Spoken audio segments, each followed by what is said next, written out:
গনোরিয়ার বিষ হতে মেডোরিনাম ঔষধটি প্রস্তুত হয়েছে বলেই আমরা এর রোগীদের মধ্যে সাইকোটিক লক্ষণগুলো খুঁজে পাই। গনোরিয়া চাপাজনিত বাতরোগ এবং বংশগত বাতরোগ আরোগ্যে এই ঔষধটির ক্ষমতা অসীম। সুবৃহৎ এবং অতি কার্যকারী এই ঔষধটির হাতে গোনা কয়েকটি মানসিক লক্ষণ রয়েছে, যা ক্রনিক রোগ এবং মানসিক রোগ আরোগ্য করতে ভীষণ প্রয়োজন। আজকের ভিডিওতে উক্ত লক্ষণগুলি সম্পর্কে এমন কিছু গুরুত্বপূর্ণ তথ্য আপনাদের সামনে এক্সপ্লেন করে শোনাবো, যাতে সঠিক ঔষধ নির্বাচনের মাধ্যমে রোগীকে আরোগ্য করা যায়। ভিডিওটি ভালো লাগলে লাইক, কমেন্ট, শেয়ার করবেন এবং আপনি যদি এই চ্যানেলে নতুন এসে থাকেন তাহলে চ্যানেলটিকে সাবস্ক্রাইব করে রাখবেন পরবর্তীতে নতুন ভিডিওর নোটিফিকেশন সবার আগে পাওয়ার জন্য। এবার আমাদের মেডোরিনামের 6টি মানসিক লক্ষণ রয়েছে। যদি আপনি অনুগ্রহ করে এই লক্ষণগুলো শোনেন তাহলে কিন্তু ক্রনিক রোগ আরোগ্য করতে এবং মানসিক রোগ আরোগ্য করতে আপনার এই লক্ষণগুলোর ভীষণ প্রয়োজন পড়বে। তো সেই সময় আপনার খুবই উপকারে আসবে। তাই আমি আপনাদের রিকোয়েস্ট করব, আপনারা ভিডিওটি না টেনে যদি এই 6টি মানসিক লক্ষণ একটু মনোযোগ দিয়ে শোনেন তাহলে কিন্তু আপনাদের নিঃসন্দেহে খুবই উপকারে আসবে। তো যাই হোক, আমরা চটপট জেনে নিই 6টি মানসিক লক্ষণ কি রয়েছে। নাম্বার 1 মানসিক লক্ষণ রয়েছে স্মৃতিশক্তি। স্মৃতিশক্তি দুর্বল, আলোচনা করার সময় খেয়াল হারিয়ে ফেলে, মনের একাগ্রতা ফিরিয়ে আনা কষ্টসাধ্য, সময় অতিবাহিত হতে চায় না, সময় খুব ধীরে ধীরে কাটে। তো আমরা যেটা জানলাম, এই স্মৃতিশক্তি মানে হচ্ছে মেমোরি, ওই ভুলে যাওয়ার প্রবণতাটা আর কি। তো আমরা যেটা জানলাম যে যদি মেডোরিনামের রোগী হয়ে থাকে তার স্মৃতিশক্তি কিন্তু দুর্বল। তো এরা যখন কথা বলে সেই কথা বলতে বলতে তার খেয়াল হারিয়ে যায়, মানে কোন বিষয়টা বলছিল সে বিষয়টাই কিন্তু হারিয়ে ফেলে। মানসিক লক্ষণ নাম্বার 2তে আসি, কান্না করা। না কেঁদে থাকতে পারে না, খুব ক্রন্দনশীল। ডক্টরবাবুকে তার অসুস্থতার পরিচয় দিতে গিয়ে চোখ দুটি তার জলে ভরে যায়। রোগী রোগ যন্ত্রণায় কিন্তু কান্না করে। এই যে খুব সুন্দর একটা লক্ষণ এই কান্না সম্পর্কে। মেডোরিনামের রোগী বলতেই কিন্তু ক্রন্দনশীল, ভীষণ ক্রন্দনশীল, আমাদের এই সিপিআর মতো।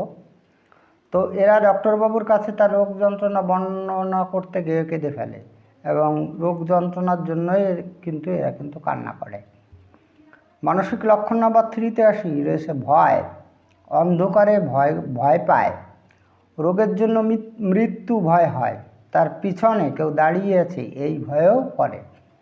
তো আমরা এটাও জেনে নিলাম যে মেডোরিনামের রোগীদের অন্ধকারের ভয় হয়, রোগের জন্য মৃত্যু হয়ে যাবে এই ভয় হয়, এবং তার পিছনে কেউ দাঁড়িয়ে আছে রাত্রে বিশেষ করে এই ভয়টি হয়।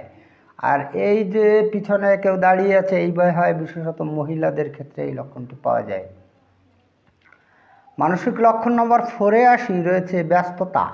অত্যন্ত ব্যস্ত, সব কিছু দ্রুত গতিতে করতে চায়।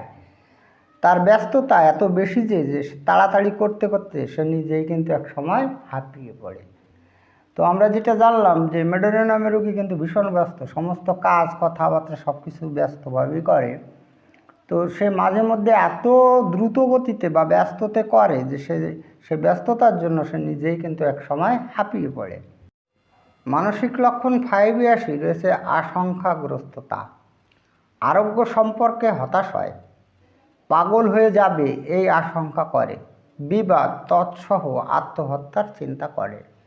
এই আশঙ্কাগ্রস্ততা মানে সন্দেহবাতিকতা আর কি, সন্দেহ হয়। তো মেডোরিনামের রোগীরা যখন ডক্টরবাবুর কাছে চিকিৎসা নিতে আসে তখন চিকিৎসা সংক্রান্ত বিষয় নিরাশ হয়, মানে আশা করতে পারে না, সে ভাবে যে আমি হয়তো আরোগ্য লাভ করবো না, এটাকে বলা হয় আশঙ্কাগ্রস্ততা।